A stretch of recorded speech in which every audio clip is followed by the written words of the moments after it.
বিশ্বনবী দোয়া করতেন, আল্লাহুম্মা ইন্না নাউযু বিকা মিন আযাবিল কবর। আল্লাহ, আমি আপনার কাছে কবরের আযাব থেকে পানাহ চাই, কবরের আযাব থেকে বাঁচতে চাই। এই কবরের মধ্যে অনেক ফিতনা হবে, অনেক সুয়াল হবে। কবরে প্রশ্ন আছে না নাই? কথা বলেন। প্রথম প্রশ্ন জিজ্ঞেস করা হবে, মার রব্বুক, তোমার রব কে? বলেন, আমাদের রব কে? ওমা দীনুক, তোমার ধর্ম কি? বিশ্বনবীর চেহারা দেখিয়ে বলা হবে, তারিফু মান হাযার রাজুল, এই লোকটারে চিনো? আমরা কি বলবো?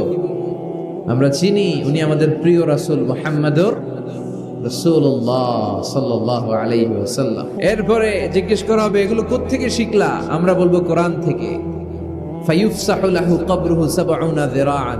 সুন্দর সুন্দর উত্তর করতে পারলে আপনার কবরটারে ৭০ হাত লম্বা করে দেয়া হবে। ইফতাহু লাহু বাবুন ইলাল জান্নাহ, জান্নাতের দিকে একটা দরজা লাগিয়ে দেয়া হবে। ইউলবাসু মিন লিবাসি আহলিল জান্নাহ, জান্নাতীদের পোশাক পরিয়ে দেয়া হবে। জান্নাতের পোশাক কেমন হবে জানেন? রেশমের পোশাক। ওয়া লিবাসুহুম ফিহা হারির, the dress will be in Jannah with fine green silk with the gold embroidery.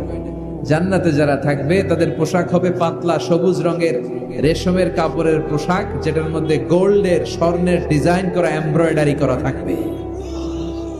ওই পোশাক পরিয়ে দেওয়া হবে। আর বলা হবে নাম কান্নাউমিল আরুস, বাসর রাতে জামাই যেমনি আনন্দে ঘুমায় তুমিও ঘুমাও।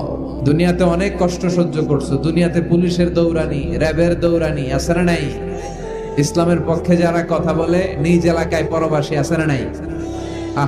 মামলা হামলা, ঝক্কি ঝামেলা, ঝুঁকি একটার পর একটা, তার পিছু ছাড়ে না।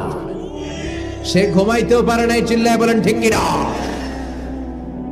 আনন্দের ঘুম আমরা সেদিন দেব ইনশাল্লাহ, ঘুমেন না?